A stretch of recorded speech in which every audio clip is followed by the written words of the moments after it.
in this whole drama, there was one decisive moment for me that was kind of the focal point of the whole moral issue. And for me, ultimately, the moral issue didn't have to do with Aboriginal people, didn't have to do with the church or anything. It had to do with the response I had to make to an offer put to me. It happened on January 23rd, 1995. It was the day I was removed from my pulpit. And I was called down to my church office by two church officials. Both my wife Anne and I were called down, and I was handed my letter of dismissal. And in that letter, it asked me to take part in a lie. It asked me to condemn myself by taking part in a lie. It said that if I was to stay a minister in the United Church, I had to agree to, among other things, a psychiatric evaluation. And by saying yes to that, I felt not only would it be a lie, but I'd be incriminating and condemning everything I'd been doing in that church for almost 3 years. It would be saying that none of it was valid because it was the actions of a crazy man. It would be to condemn any person who came into that church who was different, who had responded to my offer of an open door. It would be to say all of that was wrong. Feeding the poor, opening my pulpit to Native people, trying to live the Gospels of Jesus, all of that was crazy.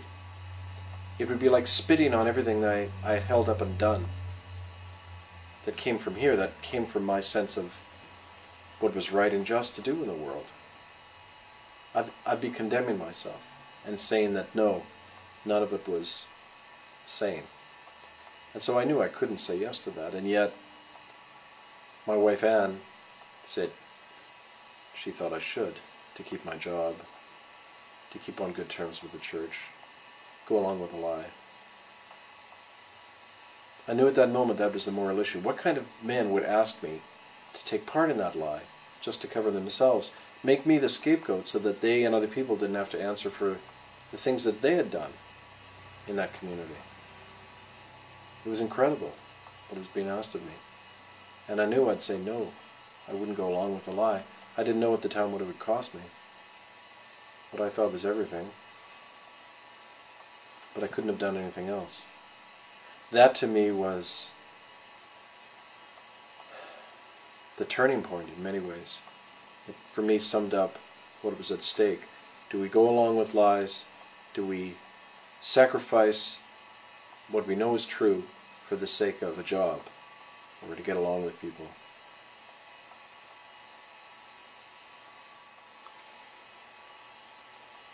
It was one of the things that caused me to see the real truth about what the church was. That incident where they asked me to take part in a lie, the mask over the church slipped for me, and I saw more of who those people really were and what was really motivating them. And what was really interesting is they kept trying to get me to go along with that lie. They didn't try just once. They asked me in that first letter, they handed me the letter of dismissal. They said, we expect you to agree to take a psychiatric evaluation. They didn't give any proof or evidence why they thought I needed that test. They just expected me to say yes. And 2 days after I was given that letter of dismissal, I got another registered letter from one of the men who was there, Cameron Reed, the Presbytery official. The other fellow was Art Anderson, the personnel minister for the United Church in BC. But Cameron Reed wrote me a letter 2 days later, registered, and it threatened to delist me, that is, completely throw me out of the church, defrock me, take away my ordination, unless I agreed to that demand on me about the psychiatric evaluation. They said in the letter that they expected me to respond no later than February 9th, 1995, to that demand. Well, what was interesting was that was the exact same date that the RCMP had announced they were going to open their public investigation into the Alberni Indian Residential School in Port Alberni. So they obviously wanted me dealt with before that investigation opened. That told me a lot, the fact that it was the same date. But it didn't end there. When I didn't agree to that, we went into negotiations, and for the next 6 months, they didn't let up. They had 3 different committees set up within the Comox Nanaimo Presbytery to deal with me, to try to get me to agree to those demands. You know, and I went along to some degree. I said, okay, I'm willing to do some pastoral retraining. I can pick up those skills. I expect to be paid for that, of course. They wanted me to do it for nothing, even though I had 2 children to support. I was somehow supposed to do that. But I adamantly refused to take the psychiatric exam because I wouldn't be the scapegoat. I wouldn't be portrayed as somebody who was unstable when I knew I wasn't. I mean, yet have the patience of a saint and the stability of a rock to survive in that kind of place with those kinds of pressures. I knew the problem that they were trying to create wasn't there, but by not going along, I created this crisis within their whole system, and I couldn't understand that at first. Why me not agreeing to a psychiatric evaluation was somehow throwing their whole presbytery officialdom into such a crisis. But they tried for the next 6 months, 3 different committees, and I didn't agree. And because of that, they eventually canceled all the negotiations, kept me on ice, didn't allow me to work anywhere. They wouldn't release me from that presbytery to get a job anywhere else. So I was kept on ice, and it wasn't until early the next year that they went ahead and recommended me for delisting. And what happened was, the very same week that the first group of Aboriginal survivors of the Alberni residential school started to sue the United Church, that's in the first week of February 1996, the same week, actually it was within 3 days of that lawsuit being announced, the Comox Nanaimo Presbytery recommends that I be permanently delisted or defrocked from the United Church. So it was very obvious then that they were panicking and wanted me out of the church altogether before these lawsuits began. So again, the mask kept slipping for me, but it was clear that they were trying to peg me as some kind of crazy so that they can then justify themselves, scapegoat me and say, you see, there was nothing wrong in the church, it was just this crazy minister. I didn't go along with that, and my simple no threw their whole plan askew. The other really humorous part of this, or another humorous part of this, because it's a continual comedy, I think, and I think it's good I can laugh about it now, actually, because it's so absurd. The agenda was so obvious. But now, looking back, one of the things that was significant was that during my delisting trial, where they spent $250,000 throwing me out in the only public delisting of a United Church minister in its history,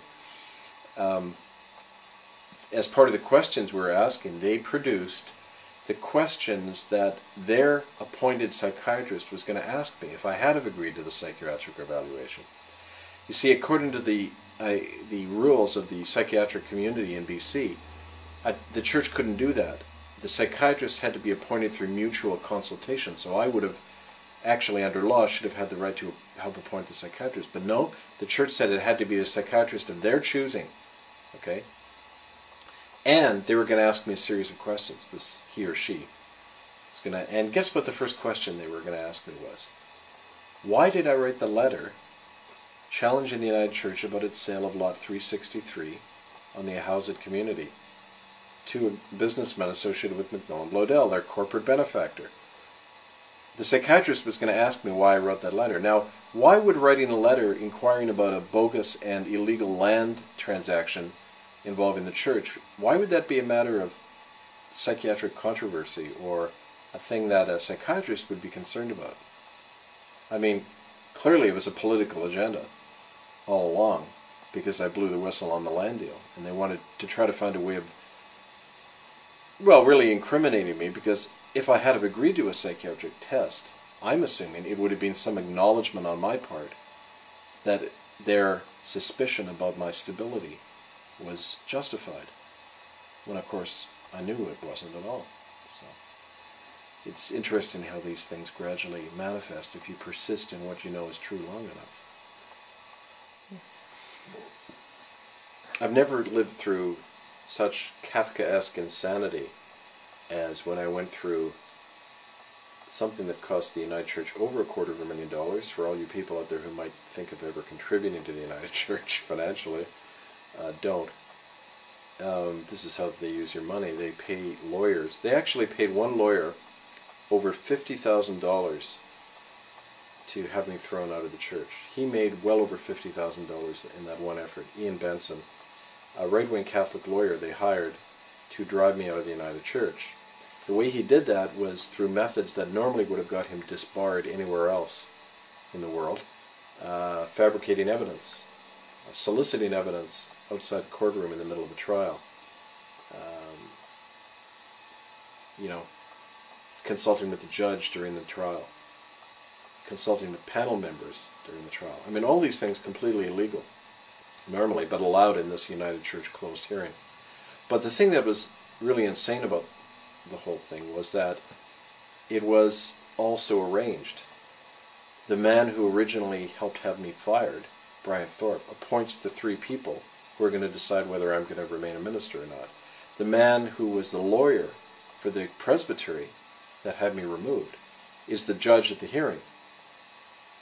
And these Thorpe and Jessamine, who helped set up the trial, Jessamine, who's the judge, the three people who are on the panel, they're all from the same in-group. So it's imagining similar to if you were going into a court of law and the judge and the jury and the prosecution are all from the same club. Let's say they're all Freemasons, or all members of the same church. Gee, I wonder what kind of verdict you're going to get out of that. Especially when the judge and the jury go off to lunch together and have discussions outside the courtroom, which was going on in the midst of my delisting trial.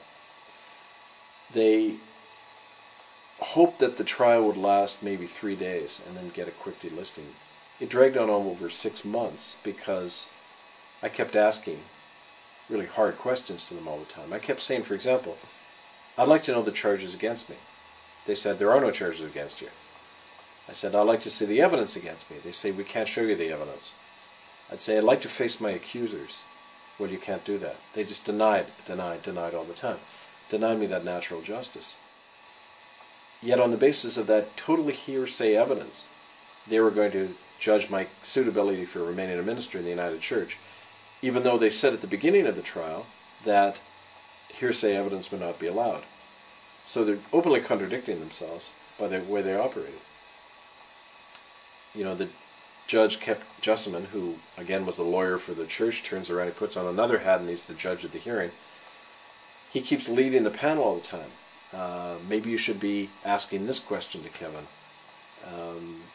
Intervening, I asked, time and again I kept interrupting and asking what the charges were against me, what the basis was of the whole trial. And I counted, I kept a record. Over 80% of my motions were turned down. Yet all of the motions of the other side were approved by the judge, so it was completely biased. The other thing that was really crazy was they said right at the very beginning of the hearing that, to show you how crazy it was, we asked, let me put this in context, sorry. We asked right at the very beginning to know what the basis was in the United Church for delisting a minister. That is, what are the grounds for defrocking a minister? We have to know that basic question before we can prepare a defense. So Molly, what was her name? Oh, Molly something or other. She was I'll remember it. She was the chair of the panel. Molly Williams. She was a United Church minister. She was chairing the panel. She said in response to that, and it was mind-boggling her response, she said, there is no, in the United Church manual, there are no grounds for defrocking a minister. We will establish those grounds at the end of the hearing. You don't need to know those grounds. And I said, excuse me, under law, and even I know that, even I took a year of law at the University of BC, and even a layman knows that you have to know the charges against you before you can prepare a defense. You have to know what is the grounds for taking away my professional livelihood so I can mount a defense on my own behalf. But they said, we're not going to tell you what the grounds are. We're not going to give you any evidence. We're not going to show you the charges. We're not going to let you face your accusers. We're not going to even let you know the terms by which this hearing is operating. Yet, you have to take part in it. I mean, that is the most crazy thing I've ever witnessed in my life. And yet, if I didn't take part in it, they're saying you're being disruptive, all the other things they said about me subsequently on the internet, that I didn't want to cooperate. Well, you're damn right. Eventually I didn't cooperate with it because I had to walk out of that hearing when it was becoming totally absurd, and we found out that, this is the straw that broke the camel's back, we found out that from evidence they themselves submitted, that it was the judge of the delisting hearing, John Jessamine, who had recommended that all negotiations with me cease months before that. So the very judge who was chairing that panel to decide whether I was to stay in the United Church had disrupted and stopped negotiations between me and the presbytery. If that isn't a blatant, gross conflict of interest, and blew away any notion that he could be neutral in this whole process, when he was the paid lawyer for the very people working to throw me out of the church. At that point, when I put forward a motion that he remove himself on the grounds that he could not act as a fair and impartial judge, and that Miss Molly Williams, of course, at that point turned down my motion and said, no, he isn't in a conflict of interest. At that point, we just left, because to take part further, under legal advice, I was told that if you take part in this kangaroo court that isn't following natural justice or the rules of procedure of any normal court, if you take part in that, you're jeopardizing further or future legal action, possibly against the United Church, because you're going along with something that's a miscarriage of justice. That's when we left. But it was interesting. We took part in it long enough to allow these absurdities to be shown. I mean, there was 20 or 30 people in the visitors' gallery watching this thing, and they were literally, people watching this were breaking up. They were laughing or in tears. They were so appalled by this. One guy, he came up to me, he was a former Victoria policeman, retired. He said, why are you taking part in this kangaroo court? Beth Johnson, the mayor of Delta at the time, was an observer.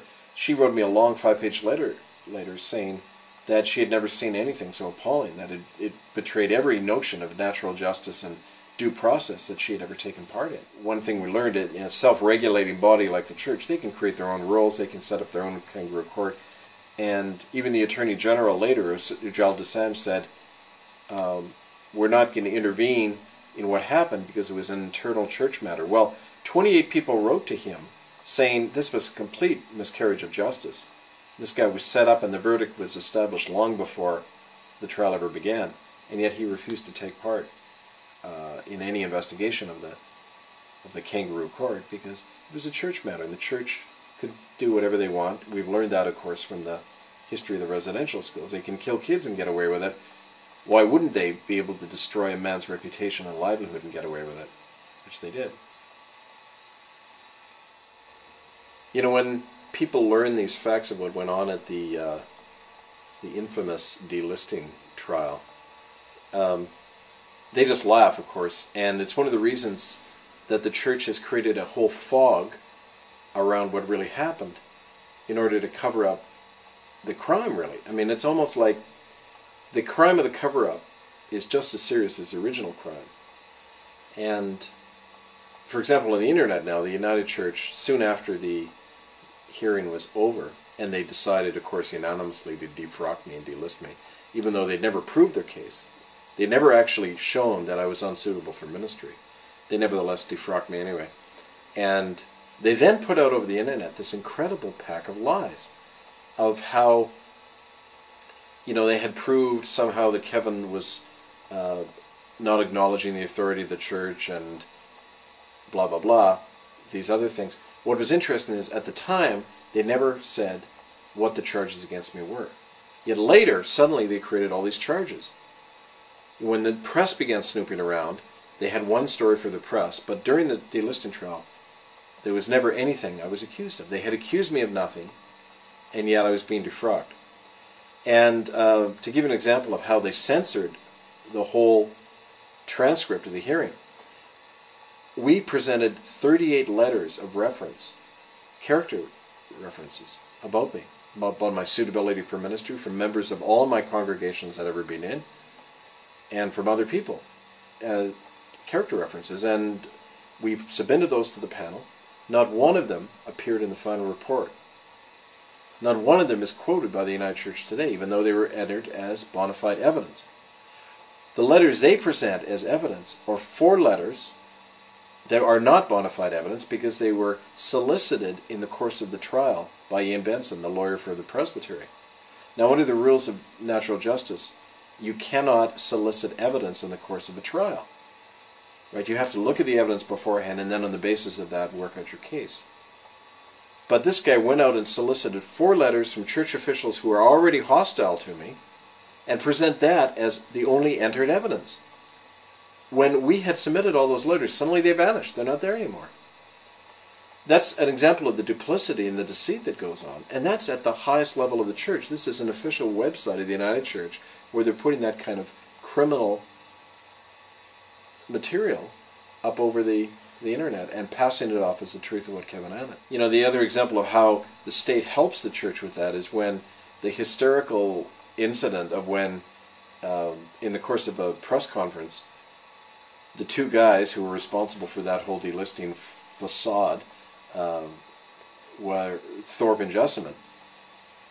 There's a priceless scene where I'm having this press conference, and I've got evidence showing that the United Church was the legal guardian of children in the residential schools, and hence were legally liable for all of the crimes that went on there, and it was explosive evidence at the time. This would have been in the fall of 1997, right when the court was hearing the evidence. It was the first trial of Indian men and women suing the United Church for their school in Port Alberni. And the church and the government were each pointing fingers at each other saying, no, they're responsible, no, they're responsible. Well, I found evidence that the church were the legal guardians of the kids, and so it was a slam dunk proof that the church was liable and hence should be found guilty for these crimes. Well, at the press conference when I presented these evidence, Jessamine and Thorpe appear at the door, and we have this on film. Thorpe goes over and rifles through my stuff and takes out the evidence. Well, Jessamine is watching him and encouraging him and even holding the door for him. They hurry off into the church office after that. I go in there asking for the evidence back because somebody told me that they had taken it. And Thorpe, the little weasel, you know, he's trying to hide the stuff he had just stolen out of my belongings, and he's pretending he doesn't have it. I mean, it's incredible, the childishness of these people, right? And Jessamine finally says, it doesn't matter, Brian, give it back to him, right? And so after that, we've got the proof. We go to the police and try to get him charged with theft. The police take 5 months to respond, and finally the Crown Counsel, a guy called Garth Gibson, says, it's true that a theft occurred, but it's in the public interest not to pursue this, right? So, in other words, once again, the government covering for acts of criminal nature by church officials.